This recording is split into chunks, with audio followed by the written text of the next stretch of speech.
Recientemente he regresado de Argentina y en Argentina tuvimos un acercamiento con el Congreso Judío Mundial a través del Congreso Judío Latinoamericano y se reunieron los líderes musulmanes de Latinoamérica, algunos líderes musulmanes de Latinoamérica, casi de toda Latinoamérica, y los líderes de los judíos de Latinoamérica.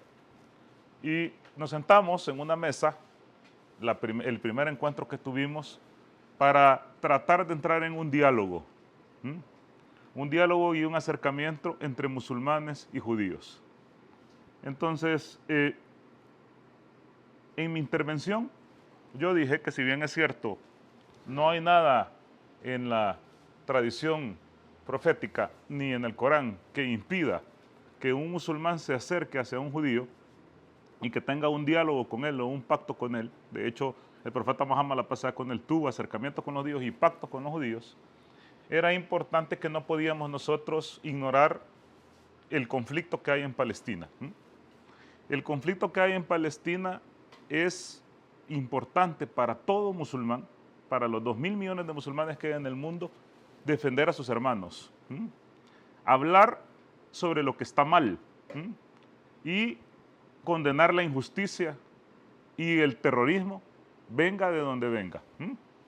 El terrorismo, que se entiende como el ataque indiscriminado a civiles inocentes que no tienen participación militar en el conflicto, es deplorable, venga de donde venga, incluyendo el terrorismo de Estado.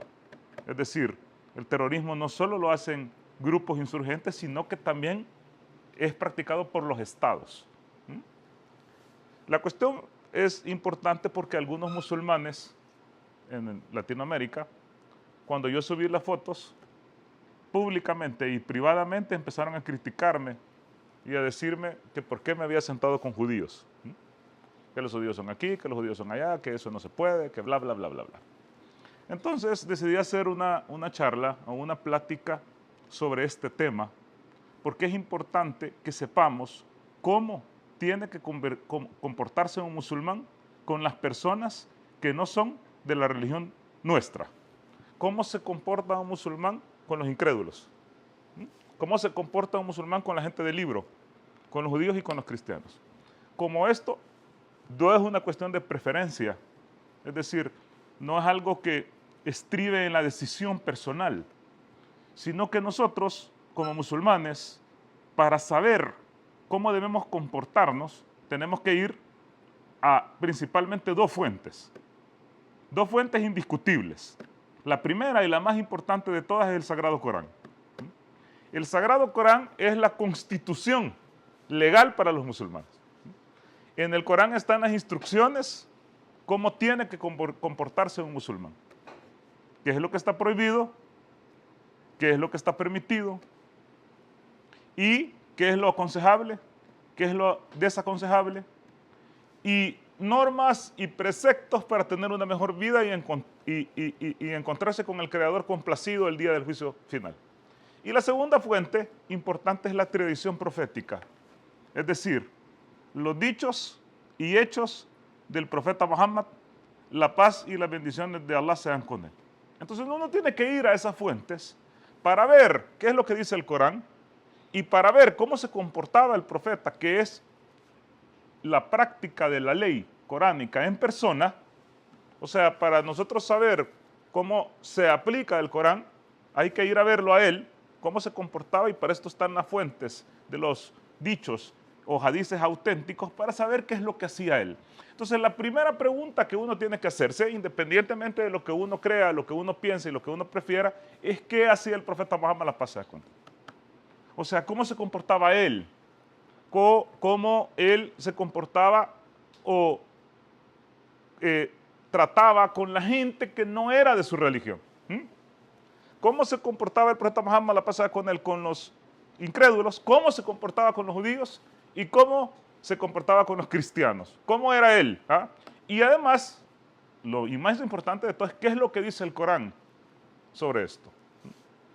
La primera cuestión que hay que entender que el profeta Muhammad tiene dos momentos, si los podemos dividir así, en su comportamiento profético o en su vida profética, y es un momento en la Meca al principio, cuando se empieza a predicar en el seno de la ciudad de la Meca sobre el Islam, y el momento cuando él hace la emigración hacia Medina, lo que se conoce como en castellano como la Égira, donde el profeta va a Medina y se convierte no solamente en un profeta y en un predicador, sino que se comporta o se transforma, además de esto, de ser el mensajero de Allah, en un jefe de Estado. En un jefe de Estado y en un legislador. El profeta Muhammad, la pasa con él, unifica Medina y se vuelve el jefe de los ciudadanos de la ciudad de Medina. Pero resulta que los ciudadanos de Medina no solamente eran musulmanes. La gran mayoría abraza el Islam, pero hay minorías dentro de Medina, dentro de la ciudad del profeta, que no son musulmanes. ¿Sabes? Así que en Medina hay judíos, además de los musulmanes, que son la mayoría, musulmanes nuevos, por cierto, o sea que no son musulmanes versados, sino que muchos de estos musulmanes son musulmanes nuevos que acaban de abrazar la fe, pero también hay judíos y también hay cristianos. De hecho, había una concentración de tribus judías importantes en Medina, que no había en la Meca. En la Meca casi no habían judíos, pero en Medina habían varias tribus poderosas judías, judías de habla árabe, pero que no olvidaban el hebreo en sus liturgias. Pero lo que quiero decir es cómo se comportaba él con ellos, cómo era él con ellos. Los hadices nos relatan una historia que para mí es pequeña, pero que es fundamental para que nosotros entendamos. Primero, Muhammad, la pasada con él, nuestro querido profeta, era el jefe de Medina. Él tenía el poder en Medina, era el jefe de Estado en Medina. Él tomaba las decisiones y juzgaba a veces no solamente a los musulmanes, sino que también a los no musulmanes. Y él tenía un vecino judío. Para que vean cómo vivían en Medina, había gente de todas las religiones. Por supuesto que judíos y cristianos eran minoría en Medina. Entonces él tenía un vecino judío, y este vecino judío era malhumorado y de malos modales. Y resulta que el judío le tiraba la basura al profeta Muhammad todas las mañanas. Cuando Muhammad, la pasada con él, se levantaba, era el profeta de Allah y era el jefe de Estado, no era un vecino cualquiera. En su mano estaban los cuellos de todos los que estaban ahí. Y entonces el judío le tiraba la basura a él. Entonces cuando él se levantaba en la mañana, veía la basura del judío en la puerta, en el portal. Así que el profeta tranquilamente, con paciencia, como debe de comportarse un hombre recto y religioso, quitaba la basura y no entraba en problemas con el judío. Por supuesto que hubiera podido ordenar que lo decapitaran, o que lo apresaran, o podría haber reaccionado violentamente, o podría haber ido a gritar, que ¿por qué está tirando la basura? Pero nunca dijo nada. Barría pacientemente, porque él hacía sus quehaceres también. Este es el ejemplo que nos dio nuestro amado profeta. Este es el ejemplo que nos dio. Entonces, ¿qué hizo? Una mañana se levantó y resulta que no había basura afuera. Entonces Muhammad, la pasada con él, se preocupó y dijo, qué raro que este no me vino a tirar la basura hoy, quizás está enfermo. Así que fue a tocar la puerta de su vecino a preguntar que qué pasaba, que si el judío estaba enfermo, porque no había basura, no le había tirado la basura en el portal de su casa. Y la mujer de él, la esposa, le dijo que sí, que él estaba enfermo. Así que no se había podido levantar a ensuciar la entrada de la casa del profeta. Entonces Muhammad, la pasada con él, se preocupó por su salud, lo visitó y dio buenas palabras. Y le deseó que su pronta recuperación. Este hombre, cuando vio esto, que él había estado tirándole la basura, que Muhammad no solo no había reaccionado violentamente ni negativamente, sino que había ido a visitarlo cuando estaba enfermo y se había preocupado por él y había estado pendiente de la salud del hombre, solamente esto bastó para que este hombre se convirtiera al Islam. Entonces, ¿cómo se debe comportar un musulmán con un judío? ¿Cómo se comportó el profeta Muhammad con el vecino judío? Este es el ejemplo que nosotros tenemos. Por supuesto que si alguien atenta con nuestra vida y atenta contra nuestra familia, tenemos que defendernos, pues. Pero esta es la actitud fundamental que tiene que tener un musulmán con la gente de otras religiones. Ahora, hay una cosa que es también importante, y es que el Corán establece clara y llanamente, sin discusiones, en la sura 2, que es la sura de la vaca, aleya 256 o versículo 256, que no puede haber coacción en la religión. No puede haber presión en la religión. Otras traducciones dicen, no se puede obligar a la gente a creer. Las tres ideas son lo mismo. Entonces, esto quiere decir, o esta ley establece la libertad de culto de la gente. La gente puede decidir la creencia que quiera. Y nosotros no podemos obligar a la gente a que crea otra cosa. Nosotros podemos presentar nuestra religión, nosotros podemos hablar con buenas palabras, nosotros podemos debatir con respeto, pero nosotros no podemos obligar a la gente a que crea en nuestra religión. No se puede. Así que el Corán establece claramente que no hay coacción en la fe. No se puede coaccionar. O sea, nosotros no podemos venir como vinieron los cristianos a América con una espada a hacer que la gente se convirtiera a la fuerza y si no lo mato. Porque esa conversión obligada no es real. La fe tiene que nacer del corazón y la fe tiene que ser voluntaria. Entonces, en materia de fe, el primer derecho que tenían los ciudadanos de Medina era que podían creer lo que quisieran creer. Siempre que no molestaran a los musulmanes, siempre que permitieran que los musulmanes estuvieran en su fe, siempre que respetaran, ellos podían creer lo que querían creer. Ellos podían ser, podían ser judíos, podían ser cristianos, o podían ser idólatras, o podían ser ateos. Era deber del musulmán y del profeta llamar a la gente al Islam, pero no era obligación que la gente se convirtiera. Eso es una cosa clara. El Sagrado Corán establece en la sura 29, versículo 46, y dice lo siguiente, y miren lo que está diciendo Allah, Allah el poderoso, diciéndoles a su mensajero y evidentemente diciéndonos a nosotros. Y dice, no discutáis con la gente del libro. La gente del libro, Ahl al-Kitab, son los cristianos y los judíos, la gente de la Biblia. Entonces el Corán viene y dice, no discutáis con la gente del libro, sino de buen modo.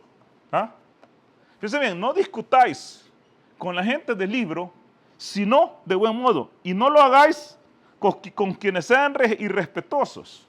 Y decid, creemos en lo que nos ha sido revelado a nosotros, así como lo que ha sido revelado a ustedes. Nuestra divinidad y la vuestra es una sola. Y solamente a Él nos sometemos. ¿Qué nos está diciendo el Sagrado Corán? ¿Cómo uno va a debatir con un cristiano? No con malas palabras, no con insultos. Yo, por ejemplo, esto para mí es un faro, porque yo no soy un hombre de carácter suave. Bueno, los que me conocen saben. Pero yo cuando estoy debatiendo con la gente del libro, no los trato gritándoles, ni insultándolos. En las redes sociales veo otros musulmanes de otros países echándoles unas tundas a los judíos y a los cristianos o a la gente que yo les digo, miren, cálmense. O sea, el Corán nos establece cómo tenemos que discutir. Incluso la forma de decir, miren, el Dios que ustedes creen, este Dios creador que está en el Génesis y en los libros de la ley, el Dios de Abraham, el Dios de Isaac, de Jacob, de Moisés, ese Dios es nuestro Dios. Es el mismo. No es otro Dios. No es un Dios árabe que nace en la península arábiga, es ese Dios de Abraham, de Moisés, de Jesús. Ese es nuestro Dios. Solo es un único Dios y a Él nos vamos a someter. Así tienen que empezar las discusiones. No, váyanse al infierno, muéranse, etcétera, etcétera. Eso no es de un verdadero musulmán. Y yo no puedo decir que todos los musulmanes son rectos. Hay musulmanes malos, locos, enfermos, extremos. No puedo decir que porque es musulmán es bueno. No, de hecho he conocido musulmanes peores que muchos cristianos. No es garantía de ser musulmán ser buena persona, no. Por lo menos lo que es superior a un musulmán es que es monoteísta, se supone, ante otros que no son monoteístas. Pero en el trato, en la rectitud, en la bondad, en la confianza, en la honestidad, no es garantía. Hay musulmanes de todos, de todo en la viña del Señor. Pero ¿cómo tiene que convertirse un verdadero musulmán, un creyente? ¿Cómo tiene que convertirse? Así. Tenemos que hablar con la gente del libro de buen modo. Y cuando son irrespetuosos, dice el Corán, díganle la paz con ustedes y aléjense. No dice matalos. O no dice agarrar una espada y hacerlos que se conviertan a la fuerza. O conquistarlos y matar. No dice eso. Es la única religión. El judaísmo tuvo su historia de obligar a la gente a convertirse al judaísmo. Los galileos, por ejemplo, y los idumeos fueron obligados a convertirse al judaísmo y a circuncidarse a la fuerza. Y el cristianismo lo hizo también en América y en España, obligando a la gente que se convirtiera. Pero el Islam no permite eso. Si alguna vez sucedió algo así, una escaramuza así, no es de nuestra fe. No lo dice el Corán, no lo dice la tradición profética. En un jefe de Estado y en un legislador hubo necesidad de hacer una especie de constitución y normas y reglamentos para ver cómo iban a comportarse los musulmanes, evidentemente esto en base al Corán, en base a lo que Alá había revelado. Entonces una de las cosas que el profeta dijo lo siguiente: quien quiera que mate a una persona que tenga una tregua con los musulmanes, cualquiera que mate a una persona que tenga una tregua con los musulmanes, refiriéndose a alguien que no es musulmán, cualquiera que haga esto nunca olerá la fragancia del paraíso. Eso es un dicho auténtico. Nunca, una persona que mate, una persona que tenga una tregua con los musulmanes, o sea, que pueden haber treguas y acuerdos con no musulmanes, claro, es legal, cualquiera que mate, nunca olerá la fragancia del paraíso. Y también dijo, a los judíos que nos sigan, fíjense bien, a los judíos que nos sigan, les corresponde la ayuda y la equidad. Les corresponde la ayuda y la equidad. Ellos no deben ser dañados ni auxiliados a sus enemigos. Por supuesto que habieron tribus judías que conspiraron y traicionaron a los musulmanes y quisieron hacerles una mala jugada, como dicen aquí, para llevarlos a la muerte, y eso es otra cosa. Ahí rompieron la tregua. Un asunto de Estado, de guerra. Pero no es la actitud. Si ellos respetan la tregua y respetan el trato, nosotros tenemos que respetarlos. El profeta Muhammad, la paz sea con él, dijo también, en otro dicho auténtico, y ese es importante porque nosotros tenemos que analizar cómo era él. Y dijo, cuidado, quien quiera que sea cruel y duro con una minoría no musulmana, miren lo que está diciendo él. Cuidado, quien quiera que sea cruel y duro con una minoría no musulmana o quien restrinja sus derechos o les cargue con algo mayor de los que ellos puedan soportar, o quien quiera que tome cualquiera cosa para él en contra de su libre voluntad, yo, el profeta Muhammad, la paz sea con él, me quejaré en contra de esa persona el día del juicio final. Entonces, ¿qué dice? Los musulmanes, es mentira que en los países de mayoría musulmana persiguen a los cristianos. Aquí dicen, me da risa, dice, usted puede decir lo que quiera en El Salvador, pero en los países musulmanes no matan a los cristianos. Yo digo, por favor, ¿acaso ha ido usted? Ha ido a Marruecos, ha ido a Egipto, ha ido a Qatar, ha ido a los Emiratos Árabes Unidos, ha ido a Siria, ha ido a Líbano, ha ido a Indonesia, ha ido a Malasia. Ha visto que andan persiguiendo a los que no son musulmanes, a los cristianos, y ahí hay iglesias. Bueno, yo personalmente estuve allá en Egipto, en el sur, y hay una mezquita de una iglesia, una mezquita de una iglesia. No se puede. El profeta prohibió ser cruel con una minoría no musulmana. Incluso, dijo minoría, o sea, incluso cuando uno tiene el poder. Porque hay gente que dice, que cuando ustedes son minoría, se hacen los buenos, pero cuando tienen el poder, maltratan a los que creen. Pero si hay algo así, si hay un gobierno así que hace eso, no sigue la sunna del profeta Muhammad pasada con él. Porque la tradición profética es que no se tenés que ser cruel ni malo con una minoría. Incluso si esta minoría no es musulmán. El profeta dijo también, los judíos tienen su religión y nosotros tenemos nuestra religión. Es decir, los judíos tienen su religión y nosotros nuestra religión. Si el judío se quiere convertir al Islam, ahlan wa sahlan, bienvenido. Pero ellos tienen sus ritos. Nosotros no vamos a burlarnos de sus ritos. No vamos a ir contra sus sinagogas. No vamos a maltratar a sus rabinos. No vamos a maltratar a los que creen diferente. ¿Por qué? Nosotros podemos hablar con buenas palabras con ellos. Podemos decirle, miren, el profeta Muhammad es el profeta de Allah. Ustedes tienen que seguir el camino. Pero con buenas palabras, si quieren creer que no crean, pues no vamos a maltratarlos. Y otra cosa que también es fundamental es que el conflicto palestino, que es el que se dice mucho, yo les decía, el conflicto palestino tiene 60 años. Pero en la historia, los árabes y los musulmanes siempre ayudaron a los judíos. De hecho, los judíos askenazíes existen por Abdurrahman II. Los judíos españoles, sefardíes, existen por el Imperio Otomano, que les dio apertura porque los cristianos los querían matar. Y los otomanos les dijeron, vénganse para acá, pues. Los musulmanes fueron siempre abiertos con los judíos. Y una cosa es ser israelí, que es del Estado de Israel, y otra cosa es ser de religión judía. Hay judíos que están en contra de Israel. Hay judíos que están en contra del sionismo. Y también dentro del Estado de Israel hay árabes israelíes, musulmanes israelíes. Y también dentro del Estado de Israel hay gente que está en contra de la situación palestina. Entonces nosotros no podemos generalizar. Lo que sí está claro es que un musulmán debe condenar la situación en Palestina. Claro que sí. Y tratar de hacer algo y buscar una solución para dar luz a ese conflicto. Pero no, hay alguien que anda con kipá, que es el gorrito. Hay que matarlo o pegarle porque los hermanos palestinos están sufriendo allá. Por favor, eso es ser cavernícola. Hay un mensaje del profeta Muhammad que quedó plasmado, una especie de correspondencia que Muhammad hizo para cómo los musulmanes tenían que comportarse la pasada con él. Dijo, este es un mensaje de Muhammad ibn Abdullah. Miren, este es de él, dictado por él. Este es un mensaje de Muhammad ibn Abdullah, como un pacto con aquellos que adoptan el cristianismo. Hablando de los cristianos. Cercanos o lejanos, nosotros estamos con ellos. Nosotros estamos con ellos.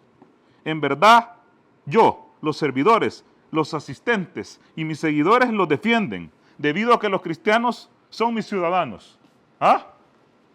Son mis ciudadanos. Y por Dios, yo estoy en contra de cualquier cosa que no los complazca a ellos.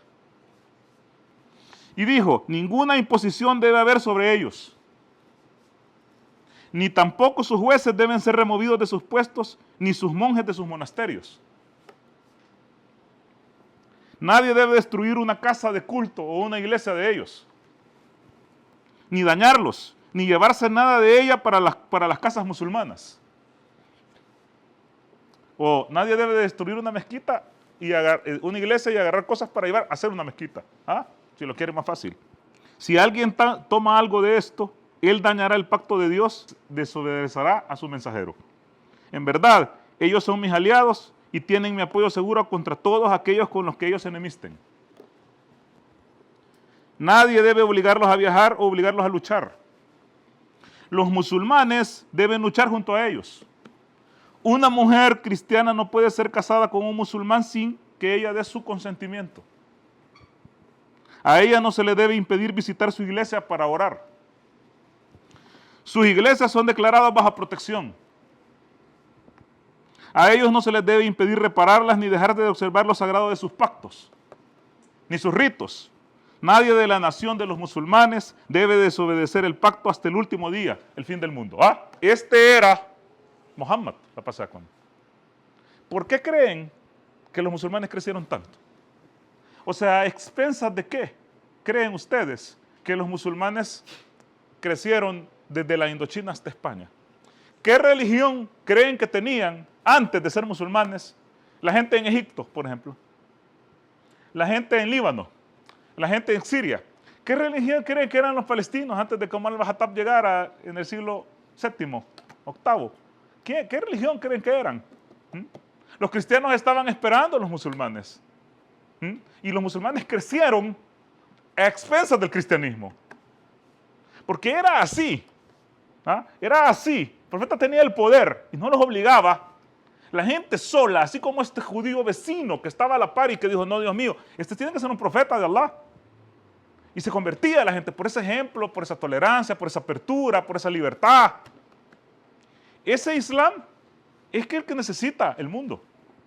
Ese Islam de los primeros siglos, que iluminó el mundo entero, es el que necesitamos ahorita. No este Islam, no, estos musulmanes retrógradas del presente. Retrógradas. Primitivos. Si nosotros fuéramos como el profeta Muhammad y sus compañeros, olvídense, un grupo podría iluminar América. Pero la gente se pelea, la gente critica todo, no tiene paciencia, quiere sacar beneficios monetarios ya, ahorita, quiero ser rico. No le importa mentir, robar, estafar. ¿Cómo vamos a hacer? Por eso es que es importante la educación de los más jóvenes. Por eso es importante que los más jóvenes entiendan cómo tiene que comportarse un verdadero musulmán. Quitarse estas mentalidades y entender que un musulmán no es que va a abandonar su fe, porque no es que va a venir y va a decir, no, está bueno lo que haces, es que es cristiano, está bien lo que estás haciendo. No, uno tiene que decir, está mal lo que estás haciendo. Porque el Corán dice, gente del libro, no digáis que Jesús es Dios, que Jesús es Allah. Dice. O sea, uno tiene que decirlo, pero de buenas maneras, con argumentos inteligentes, con paciencia, de buen modo, buscando información incluso de sus mismos libros. Eso es lo que tiene que hacer un musulmán. Y entender que al final de la guía es de Allah y que Él decide quién debe creer, porque los corazones están en la mano de Él. Es importante, nosotros podemos sentarnos con cualquiera. De hecho, nosotros los latinos, o nosotros los conversos de América Latina, nuestras familias, de papá o de mamá, nuestros vecinos, nuestros compañeros de trabajo, nuestros compañeros de estudio, no son musulmanes. Imagínate un loco o una loca diciendo que usted no se puede sentar con alguien que no sea musulmán. No vamos a sentar con nadie, pues. No se puede sentar con tu mamá porque no es musulmana, no te puedes sentar con tu hermano porque no es musulmán, no te puedes sentar con tu primo porque no es musulmán. ¿Puedes hablarle al vecino, por favor? ¿Eso de dónde lo sacaron? Y se puede tener pactos, por supuesto que se puede tener pactos. Un musulmán se puede casar con una mujer cristiana y se puede casar con una judía. Claro que sí. El profeta Muhammad se casó con una cristiana y con una judía. Entonces, uno de mis metas importantes en mi vida, inshallah deje una semilla, y debe ser, es tratar de sacar a los mismos musulmanes de la ignorancia.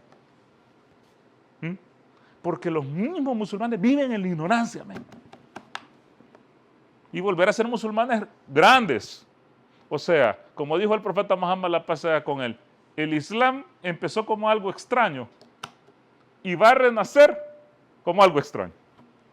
Yo tengo fe, inshallah, que eso extraño seamos nosotros, los latinoamericanos.